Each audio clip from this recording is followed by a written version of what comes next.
जून 1974 जब पटना यूनिवर्सिटी के आरएसएस कार्यकर्ता अश्विनी चौबे को गिरफ्तार किया गया। अश्विनी चौबे जेपी आंदोलन के केवल सक्रिय कार्यकर्ता ही नहीं थे, बल्कि उन्होंने चीनी मिलों के घोटाले से जुड़े कांग्रेसी सरकार के दस्तावेज प्रेस को लीक किए थे। इस कारण अगले करीब 3 साल तक चौबे को फुलवारी शरीफ जेल, आरा जेल, बक्सर जेल में कैद रखा गया।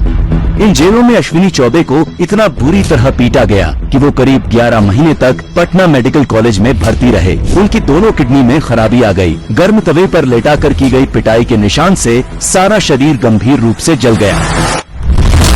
लेकिन ये अकेली अश्विनी चौबे की कहानी नहीं थी। ये आपातकाल में कांग्रेसी अत्याचारों की अनगिनत कहानियों में से मात्र एक कहानी थी। इमरजेंसी इंदिरा सरकार का थोपा हुआ वो काला दौर था जब सच्चाई बताने वाली प्रेस का गला घोंटा गया, संविधान की रक्षा करने वाली न्यायपालिका के हाथ काट दिए गए, महंगाई के खिलाफ आवाज उठाने वाले छात्रों की आवाज कुचल दी गई, कुशासन का विरोध करने वाले समूचे विपक्ष को जेल में ठूंस दिया गया। और ये सब सिर्फ इसलिए चलता रहा ताकि इंदिरा गांधी के हाथ से सत्ता न जाए।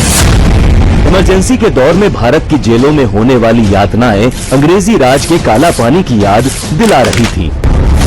इंदिरा गांधी का सबसे ज्यादा गुस्सा छात्रों पर फूटा, क्योंकि छात्रों के नवनिर्माण आंदोलन की वजह से ही गुजरात के कांग्रेसी सीएम चिमन भाई को इस्तीफा देना पड़ा था। वही बिहार छात्र संघर्ष समिति भी इंदिरा गांधी के लिए सरदर्द बनी हुई थी। इसीलिए आपातकाल के दौरान इंदिरा सरकार ने सबसे भीषण दमन छात्रों का ही किया। छात्र संगठनों को प्रतिबंधित करके छात्र नेताओं को जेल में ठूंस दिया गया, जहाँ उन्हें पुलिस या ज्यादतियों का शिकार होना पड़ा। तब के दिल्ली छात्र संघ अध्यक्ष और एबीवीपी के नेता 22 साल के अरुण जेटली जी को भी 19 महीनों तक तिहाड़ जेल में रखा गया, जहां उन्हें खाने के लिए मक्खियां तैरती पानीदार दाल और अधपकी रोटियां दी जाती थी।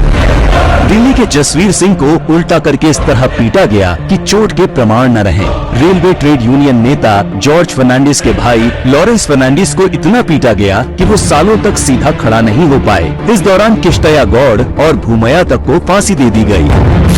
नीसा और डीआईआर कानून बनाकर लाखों लोगों को जेल में डाला गया, जहां बर्फ की सिल्लियों पर लेटाकर सत्याग्रहियों को पीटा जाता था। उनकी उंगलियों पर कुर्सी रखकर उस पर बैठा जाता था। बेहोश होने तक चाबुक से घंटों पीटा जाता। कई दिनों तक भूखा प्यासा तड़पाया जाता और इस दमन के खिलाफ कहीं आवाज नहीं उठाई जा सकती थी।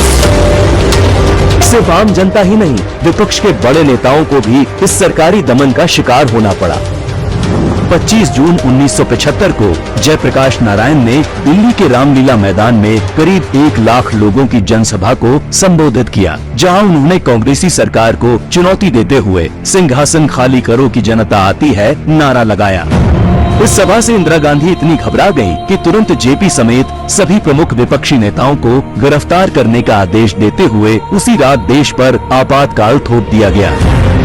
इमरजेंसी के दौरान जेपी का स्वास्थ्य तेजी से खराब होने लगा। कैद के दौरान ही उनकी दोनों किडनी खराब हो गईं और उनके इलाज में बरती गई लापरवाही आज तक जांच का विषय है। आपातकाल की वजह से जेपी की रिहाई के लिए भारत में खुलकर आंदोलन चलाना असंभव था। इसीलिए ब्रिटेन में सुरूर होदा ने जयप्रकाश नारायण की रिहाई के लिए नोबेल शांति पुरस्कार विजेता नोएल बेकर की अध्यक्षता में फ्री जेपी अभियान तक चलाया।